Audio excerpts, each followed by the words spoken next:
ALF 2024 സാഹിത്യ സെഷനിലേക്ക് ഏവർക്കും ഹാർദവമായ സ്വാഗതം. ALA is excited to kick off this celebration of literature here in Seattle. Our first session is a fascinating dive into history and intrigue. It is my honor to introduce Vijay Balan, an accomplished author who will unravel the story behind his historical novel, The Swaraj Spy. In conversation with Mr. Balan is Meera Nair, who will help with bringing out the layers of this narrative. Please join me in welcoming Vijay Balan and Meera to the stage.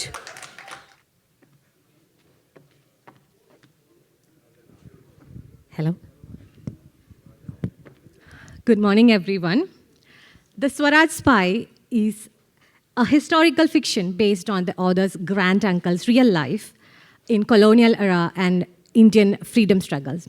This book was published by HarperCollins and has received raving reviews from all around the world. I welcome you all to a conversation with Mr. Vijay Balan, the author of the historical fiction, The Swaraj Spy. Welcome, Vijay. Let's start from the rocket scientist part. You were working in space shuttle engine control system, right? So a successful career in aerospace to debut historical fiction. How was that journey? Okay, so first of all, thank you, Art Lovers of America. What a great name for an organization, right? Thank you very much for having me here. Thank you, Kiran. Thank you, Sabin, for thinking of me and allowing me the opportunity to share my work with you. So to answer your question, I grew up in Ooty in Tamil Nadu in India. And when I was going to school, I had two sets of interests. I liked physics and math, and I also liked history and writing. So the physics and math part of it took me to the career in aerospace and then later on in fintech and so on. And that's what I did to put bread on the table, so to speak. But I've always had a passion for writing and for history. And that I trace back to school as well and to two very good teachers I had. So I'll tell you a story. So I was in 5th standard. And the principal of our school, he was Canadian. His name was Donald Fox. And he had lived in India for a long, long time. So he was kind of an Indian in many ways. And he was teaching us about the Marathas, Shivaji and so on. So, you know, school systems the world over, I think, have done a disservice in the way they teach history, because history is, after all, his story or her story or our story. But most school systems tend to, you know, rote memorization, you know, this battle happened there and that battle happened here and so on. So Mr. Fox, we used to call him Foxy. The way he taught this class was, imagine a portly man with a red beard. And he said, you know, Aurangzeb would walk like this, looking for Shivaji here and there, and Shivaji would come like a bee and sting him. And Aurangzeb would turn around and look and go the other way, and Shivaji would sting him here. And, you know, we were in 5th standard. We were rolling with laughter. But I tell you, after so many decades, that lesson's still in my mind, right? Because he was teaching us about guerrilla warfare. He also made us draw comics, you know, 2x6, 3x3 comics. Even though comic books were banned in school back then, because they, quote, spoiled your English, unquote. But he gave us license to write comics. So it became visual, right? So that man just put the history bug in my mind. And it's been there all along. Then another wonderful teacher, his name was Mr. Xavier, and I pay tribute to both of them today. He encouraged me to write and do public speaking. And really, that's where it all came from, you know. That's very inspiring to hear the role of teacher in even, you know, you're still remembering that incident from I owe them a lot. I owe them a lot, yeah. So Swaraj Spy is a historical fiction, right? Could you please elaborate on the historical part of this, the premises of the story? Sure. So, most of you may know about the Indian National Army, but especially for some of the younger people here, the accepted narrative about World War II is that the British, the Americans, and then later the Russians were the good guys, and the Germans, the Italians, and the Japanese were the bad guys. But from the point of view of the colonized people, like Indians, the British weren't necessarily good guys. They were oppressors, right? So many of you have heard of India's independence struggle, nonviolent struggle under the leadership of Gandhiji and so on, but there was another group that chose a very different method, and that was armed struggle. And so in World War II, an army was formed with Japanese help to fight against the British. 2 million Indian soldiers fought for Britain in World War II, 2 million. And 1.3 million in World War I. So the idea was if you could get even a small percentage of that 2 million to switch sides, it would knock Britain out of the war. And the Japanese said, if you do that, we'll help you get independence. Okay, so that was the INA of the Indian National Army. So for those of you who know about the INA, if I were to ask you a question, if I were to ask you to name the first leader of the INA, I am sure all of you will say, yeah, Netaji Subhash Chandra Bose. And you'd be wrong, because there was an INA before it. The first INA was under the leadership of a man called Captain Mohan Singh. The reason I mention this is that history is pretty layered and nuanced. So this book, let me also ask you a question. How many of you are from Calicut, from Kozhikode? Anybody from Calicut? Okay, there you go. So in Calicut, in an area called Nellikode, there is a road called T.P. Meera Nair Road. So that man was my granduncle. So this book, The Swaraj Spy, is about what happened to him. So let me just give you a brief synopsis of the story.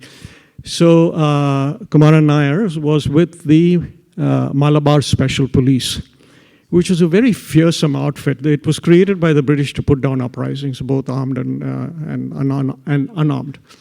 And the MSB basically went ahead and broke heads and arms and first and asked questions later, right? So he was asked to disperse a crowd of people protesting, agitating for India's independence in Madras, right on Marina Beach by Presidency College, for those of you who know Madras, now Chennai. So when he got up to the crowd, he found out they were all women, so he refused to carry out the orders, so they threw him out of the MSB. Came back to Calicut, tried his hands at business. The Great Depression came down, ruined his business. He was at a loose end. So his mother thought, well, if he gets married, he would, quote, settle down. And so then he said, nah, I'm a confirmed bachelor. There's just no way. So his mother said, look, okay, I'll make a deal with you.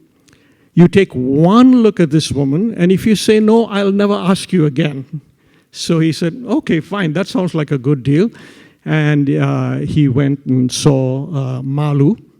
And apparently he took one look at her and she swept him off his feet and he got married. But he was still at a loose end, right? He was used to leading men and action and whatever. He was restless. He got himself into trouble building a road through someone's property. Lawsuits came and the business collapsed. So then his mother arranged, through his brother-in-law, arranged a job for him in Singapore. So that's how come he comes to Singapore. In Singapore, he meets a few people, including KPK Menon, who was the founder of the Mathrubhumi paper, who was the founder of the INA. These were the people who actually organized what was called the India Independence League and the INA. They convinced him to join because of his military background, paramilitary background.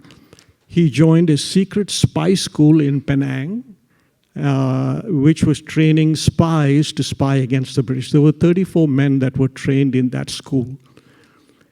And what happened then was, when a group of 20 cadets from the school was sent to India and possibly captured, he was sent on a rescue mission to find out what happened to the 20, but with very different instructions.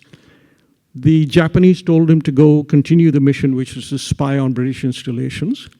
But the Indians, the INA, told him, look, we don't trust the Japanese, so go identify the survivors and hide. And that first INA that I told you collapsed because of this trust deficit. So the rest of the book is what happens to him and his wife. And mine is not a bang-bang war book. I tell people that it's really an intersection of 4 journeys. The first journey is his journey from Kozhikode to Madras to Singapore, Penang, and through Rangoon, Burma, Northeast India, and then back. In some ways, that journey is a metaphor for life itself. The second is his own transformation. I got my hands on letters that he had written, which allowed me to get into his head. And it told me how he had changed as a person, dealing with these things that were way beyond himself, right? Third journey is that of Malu, waiting for him in Calicut, not knowing whether this man was alive or dead. And the fourth journey is the backdrop, which is India's own tumultuous march towards independence. So that's a brief summary of the Swaraj Spy. What an extraordinary life. So what was the thought behind the title of the book? Okay, so 3 reasons. As many of you know, the word Swaraj means self-rule, right? So during the independence struggle, Swaraj was a slogan. The great Tilak famously said, "Swaraj is my birthright and I shall have it." The second is this spy school that I told you about, the secret spy school in Penang. It was called the Indian Swaraj Institute. And the third is, remember I told you about his journey of transformation and how he changed. So at the end of the book, he actually finds his own Swaraj or his own self-rule of a very, very different kind. So those are the reasons behind the title of the book. Also, I have to mention the cover picture, the cover design of the book also. Like, it's very interesting, if you want to. There you go.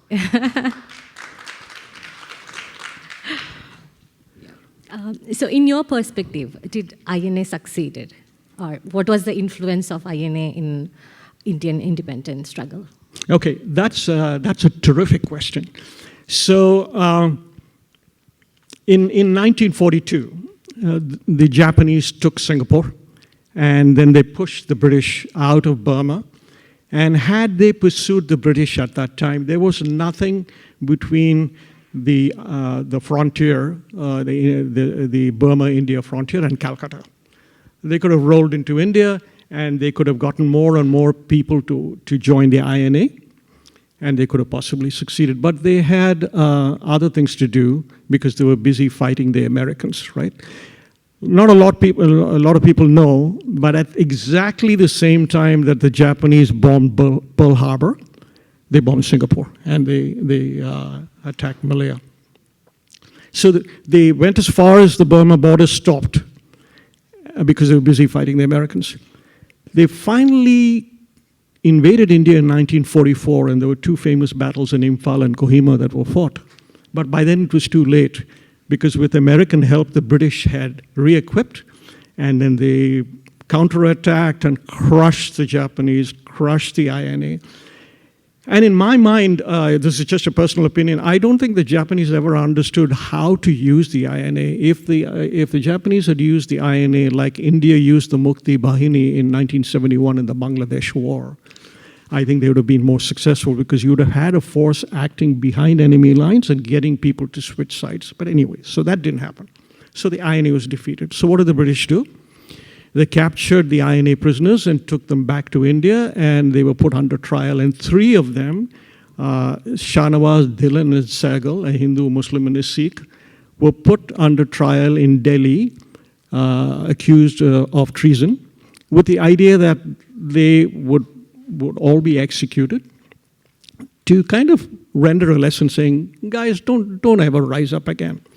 But what happened was that was a public trial. And it fired the imagination of the people, because the people had already been conditioned by Gandhiji and others to kind of civil disobedience. So the entire country rose up in protest.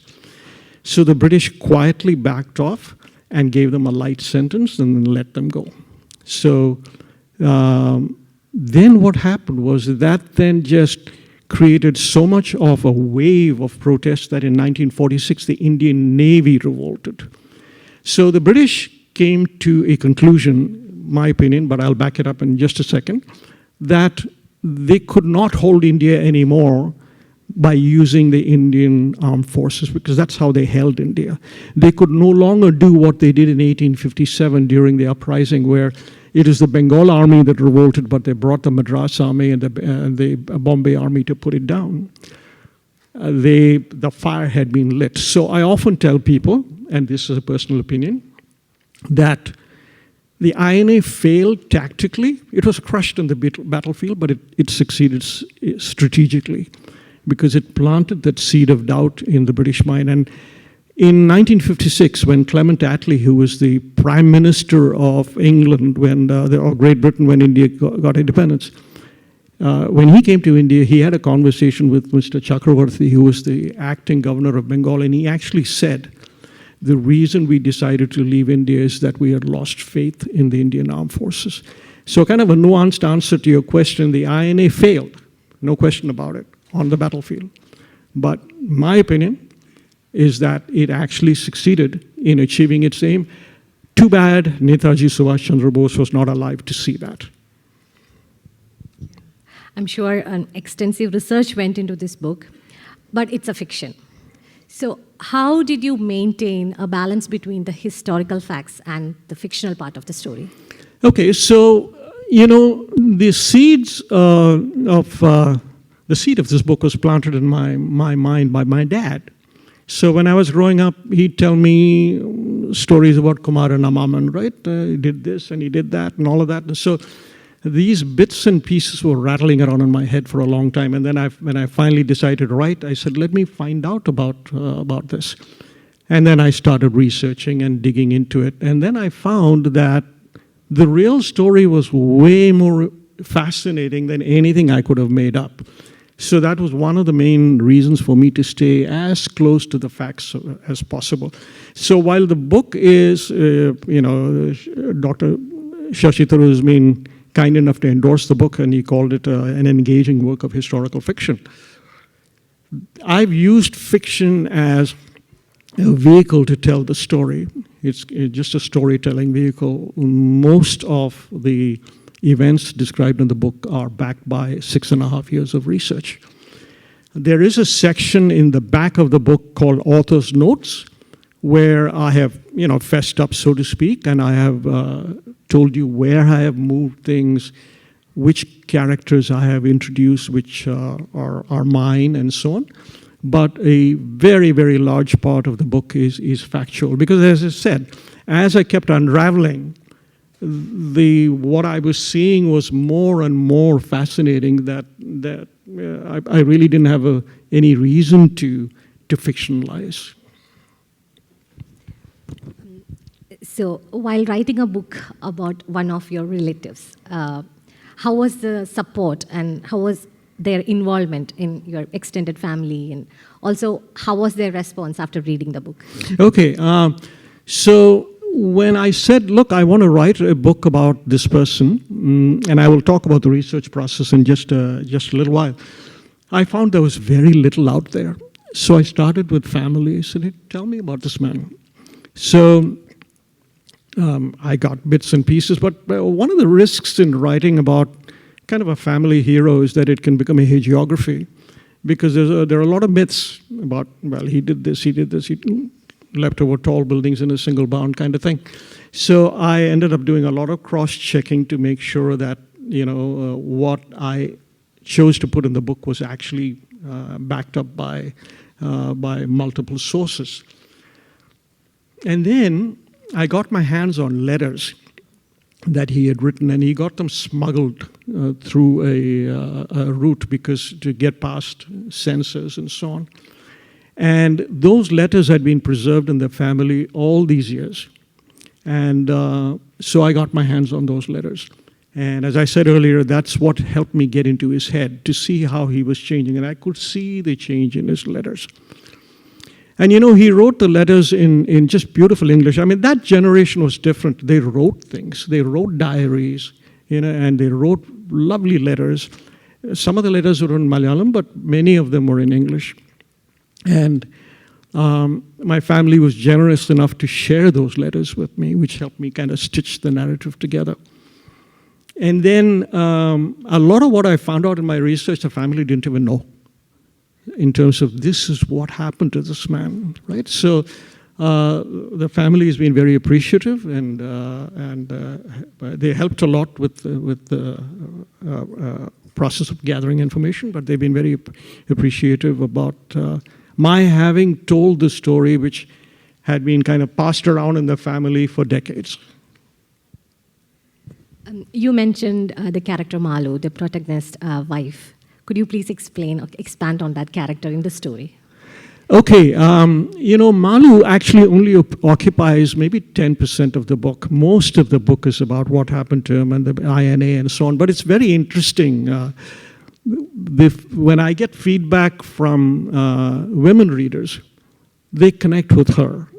And it wasn't my intent, I just went ahead and wrote the narrative. And in the book, at a slightly deeper level, I have kind of tension between two concepts. One is purposeful action. T.P. Kumar Nair is all about action, right? Because that's his training. And it's a tension between purposeful action and predetermination. That's Malu.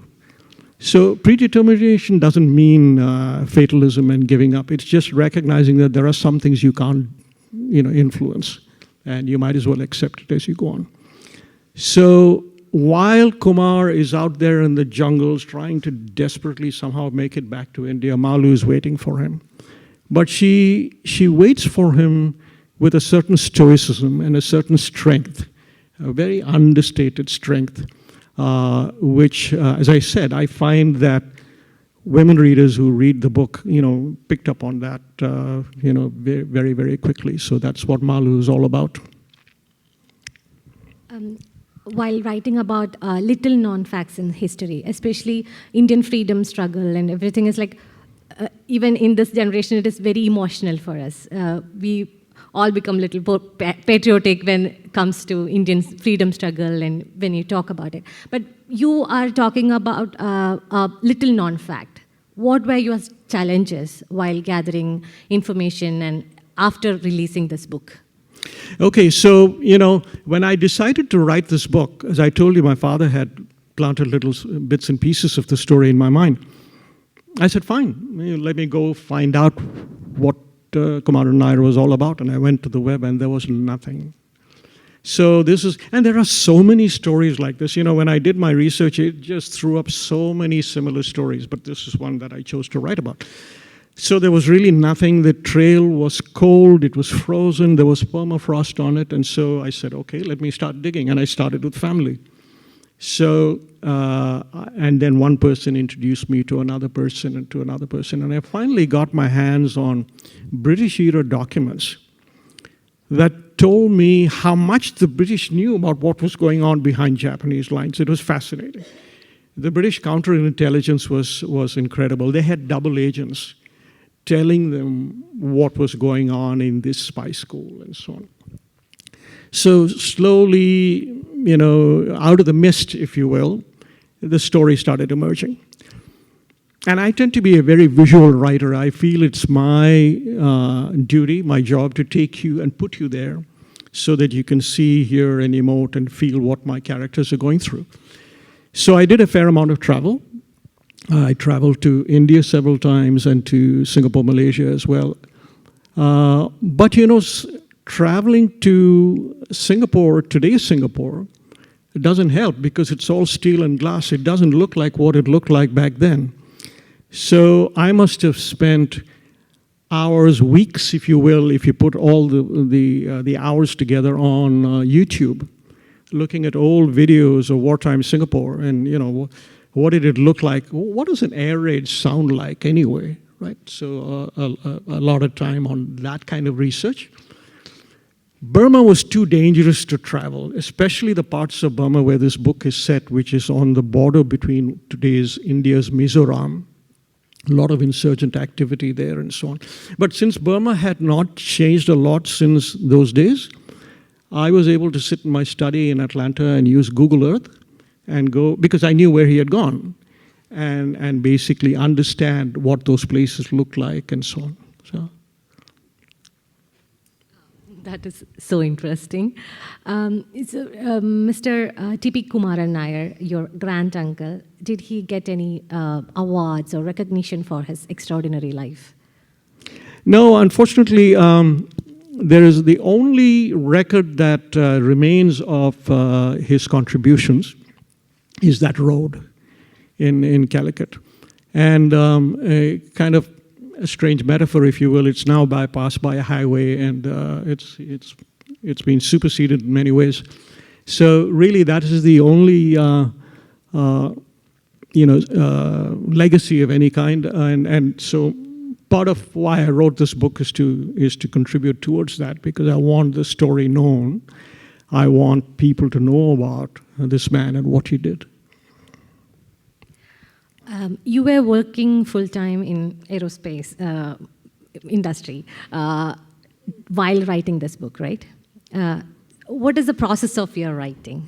Okay, so there are writers, and many here, I'm sure, who are very disciplined writers. They get up in the morning and they spend several hours writing and then go off and do other things.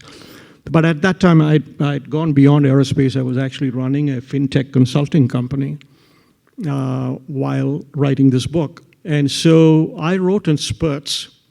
Between client engagements, I would write a little bit and then go back to my engagement. And when that happens, there is a ramp time and a ramp down time in terms of getting into that zone, right? You get into that zone where you start seeing things clearly. It's almost an audible click you hear in your mind. And so for aspiring writers, you allow yourself that time to get into that sweet spot where you really feel that the words are flowing. So I wrote in spurts. I wasn't a disciplined writer. And then after I wrote, I told you it took 6.5 years to research the book, but it took me a long time to get published, because for a first-time writer to get published by a brand name publishing house like HarperCollins is very hard. So I knocked on many doors, and I sent manuscripts out to agents and so on. Many of them didn't reply. So somewhere in the universe, there's a black hole with manuscripts that are orbiting it, right? Most of them unread. So while I was waiting to get published, I went back to what I wrote and kept tweaking it and changing it. And then I also shared the manuscript with people whom I respected and got their feedback. Some feedback I accepted, other feedback I did not, including, by the way, feedback from one person who told me to cut out 1/3 of the book. So when you've spent hours on every word and every paragraph and somebody says, take a big hatchet to it, it's like gulp. But she was right. The book would have rambled had I not taken out that third. So I kept changing it and tweaking it and tweaking it. And, there's a saying that I think it's incorrectly attributed to Da Vinci. I think it's the French scholar Paul Valéry who said this, that works are never finished, they're just abandoned. So at some point, you just have to give up and let the world have at it and see what happens. Do you have any advices or tips for a new aspiring historical fiction writers or any writers in that sense? So I'll just speak from my experience. I think work hard on the research, because the story will tell itself. And it's difficult sometimes to get at this kind of info because it is buried. And so just don't give up on the research. Keep digging, and that's one. Second, cross-check your sources, because there is a mythology out there.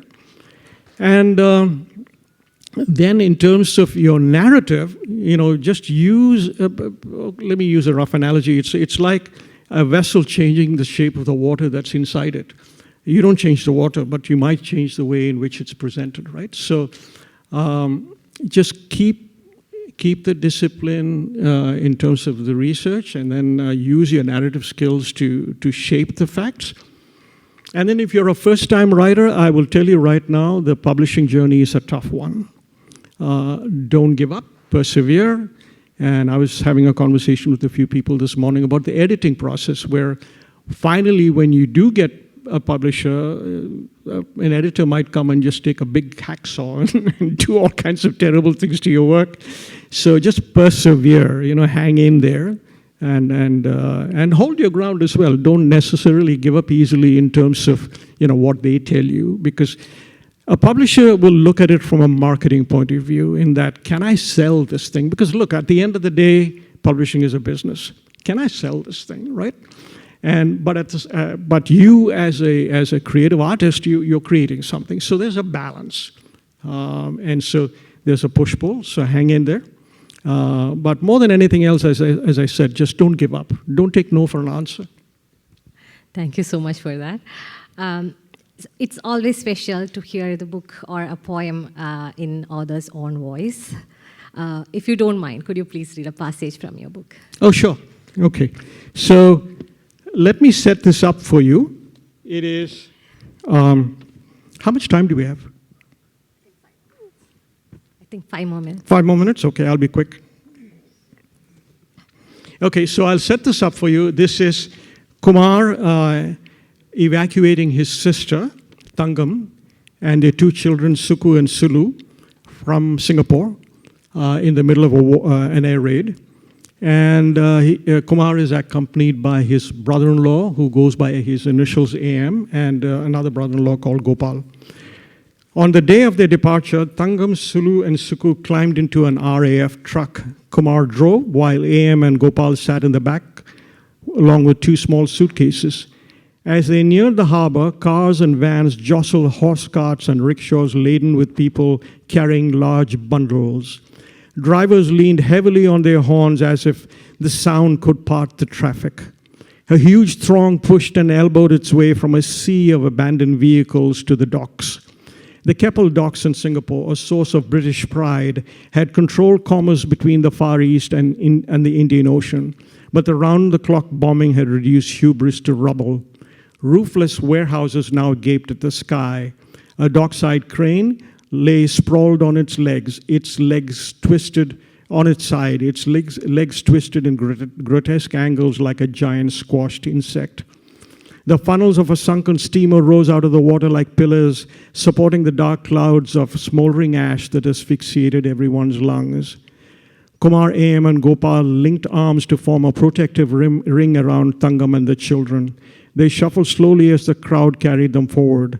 It took all their strength to keep the shield intact. Yells and cries in many languages tore through the air. Sulu gripped a suitcase with one hand and wrapped her other arm tightly around her mother. They tried hard to keep their balance. The melee threw the little band about like driftwood washed ashore. They reached a gate beyond which armed soldiers allowed only passengers to pass. Policemen desperately tried to control the crowd. Kumar steered the group towards Royal Navy officers checking boarding permits. A swarm of hands waving pieces of paper besieged the 4 harried officers. Checking permits against identification was impossible. The officers quickly looked at the permits and yelled instructions to the gate sentries about the number of passengers. 2, 4, 3. AM let Kumar's hand go to get the papers from Tangam. He thrust the sweat-soaked permit at a sub-lieutenant. A torn epaulette, bearing his rank insignia, dangled from his shoulder. The officer looked absently at the permit, jerked his head at a guard, and yelled, 3. AM stuffed the papers back in Tangam's hand as she moved forward with the children. The soldier glanced at the papers and grunted, Ship 4, there. He pointed at a ship anchored 100 yards away. The ship's name had been hastily painted over in black. There was no time for goodbyes. Tangam met AM's gaze and smiled for a brief second. The crowd swallowed her and the children as it surged towards the ship like a tidal wave of heads. Kumar, AM, and Gopal tried to see the travelers board the ship, but the police quickly shooed them away. The crowd pulled in different directions towards 2 ships. Tangam kept her eye on her ship's funnel and dragged the children with all her strength towards the vessel. Her carefully pulled tight bun came loose and wavy hair twisted crazily about her shoulders. Sulu used the suitcase in her hand as an instrument to push people away. She ignored hurled curses and helped her mother as much as she could. They were halfway towards the ship when the air raid sirens went off. The crowd surged forwards as one mass, jammed together with no room to take cover. Bombers appeared over the harbor in two giant Vs. Anti-aircraft guns let out deafening bangs. A shudder ran through the crowd at first as frightened screams rang from all directions. After the first few shells, they ignored the guns and pushed relentlessly towards the ship. The bombs fell like hail. Thangam prayed that their ship would not be struck. Oil storage tanks at one end of the harbor exploded in flames. A few bombs fell on warehouses, but they spared steamer number 4 and its dock. The stench of burning petrol descended like a toxic cloud. Sulu coughed and tried to raise her free arm to protect her face. The crush pinned the arm to her side like epoxy. She thought she saw the word City Off faintly visible under the black paint smeared over the ship's name. Thangam willed herself to push through the gangway that was only yards away. It is close now. Stay close to me. Come on. A little Chinese girl just a few feet from Thangam suddenly lost her grip on her mother's hand. She quickly disappeared into the crowd. The panic-stricken mother screamed for help. Thangam caught the woman's haunted eyes. There was nothing she could do to help. The horde carried Thangam and the children away from the unfortunate woman. She thrust her boarding papers at an officer at the foot of the gangway. He waved her on without looking at the permits. Thank you. Thank you. Thank you. Historical fiction, is it your favorite genre? Can we expect another fiction from you? Yeah, but I've been encouraged by the feedback that I've gotten on this book, so I certainly will keep writing. And I think I will stay in this genre, which is little-known history, like the story of my granduncle, told through storytelling. And the research that I did for this book just threw up a lot of material, so it could be on a related topic, but it could be other aspects. But I think it'll be something to do with. I'm a history buff, and I have interest in the history of the whole world. But India is a part of the world that I know more about, so I think I will probably write something that had to do with little-known aspects of Indian history. We can spare one more minute if you have any question from audience.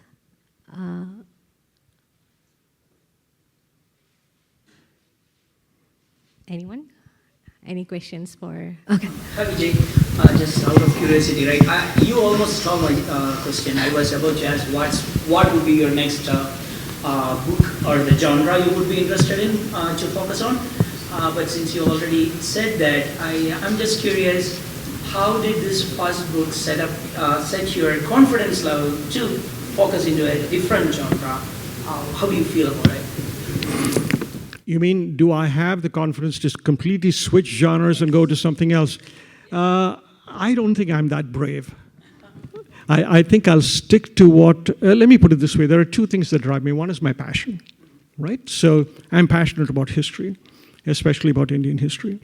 And I think when you create something, whether it's in the written word or the visual arts or whatever, your passion shows through.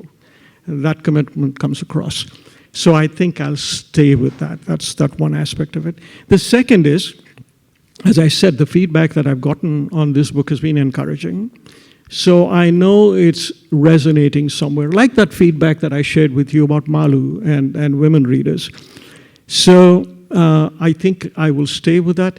But I have a feeling that the next book that I will write, and this is going to be an adventure for me, because this book, a lot of it is about my granduncle who's a man, and although there's Malu who's a character who's female, I think I'm going to try and write something where the protagonist is a woman. And that'll be difficult, I think, because I'm a man. I think like a man, right? So I have to put myself in the shoes of a woman dealing with extraordinary situations, unknown situations, and see how that goes. So that's what I'm toying with.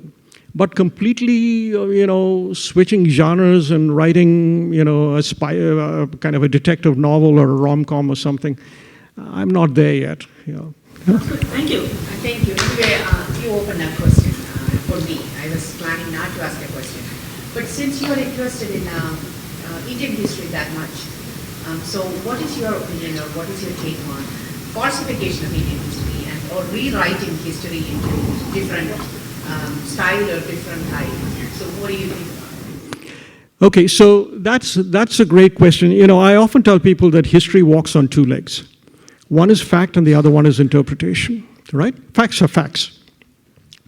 But the same thing can be interpreted in different ways. It's like a coffee mug, right? If you take a coffee mug, there's a famous story. I think it's probably a legend or a myth about, and Hitler was trying to make the case for, it was an anti-Semitic kind of a case, that, you know, when he went to a store, a German-owned store, and he asked the shopkeeper, because the handle was facing the right, he said, "I want a cup with the handle on the left." The German said, "No, I don't have one." Whereas the Jewish shopkeeper, you know, turned the cup, and therefore, blah, blah, blah, all the evil stuff that Hitler came up with. But so the coffee cup is the fact, right? This narrative about the coffee cup is the interpretation. So that happens. So is history falsified? A lot of it depends on how you choose to interpret the facts. And that, to me, if there are multiple interpretations, that's not necessarily a bad thing because it engenders dialogue. You may not like that interpretation. You may actually hate that interpretation, but it's there. But where I think you run into tough terrain is when people actually change the facts. They say, you know, this happened or that happened, where they change the facts without support from any kind of evidence. That is actually the part where you're altering history, right? A different interpretation, it happens, right? So, I mean, we're going through that in India today. We've got kind of a certain interpretation of history which has existed for many decades, and now it's moving in a different direction. You may not like it, but it's there. But to me, that's not necessarily bad. But if people completely change kind of researched facts and say, no, something else happened, then I have a problem with that. I have a quick question for you, just here or here. Yeah. So my question would be, what's the attitude of Indian bureaucracy towards digging up history? Because we know in US we have this CIA declassification of documents, what they did around the world and all. Does India has something like that? What's the attitude of bureaucracy about digging up the history of India? We know there is a lot of rewriting of history going on. Okay, I didn't quite get the question. Can you repeat his question for me? Like the attitude of Indian bureaucracy towards digging up history. Like in US, if you take an example of CIA, they declassify the documents, right? After like 40 years of what they did around the world. Oh, right, yeah. Similarly. So I get your question, right. I mean, the Indian bureaucracy is pretty formidable. There is a way in which you can work with them, but the timelines are long. And there is a tendency to overclassify. And there are certain things which will probably not see the light of day in our lifetime. Take, for example, the 1962 India-China War. There's a Henderson-Brooks report which still hasn't seen the light of day. But having said that, the Indian National Archives in Delhi have digitized their papers. So a lot of records are now digitally available, just by going to the website and establishing user ID and password. So things have improved a lot, right? But there are certain things which are still formidable. For example, my book doesn't have any maps because any map that shows the frontiers of India needs to get government clearance, and that's a whole process in itself. So there is that, and India is moving in that direction, but access to information is still more restricted than it is, for example, here in the US or even in the UK.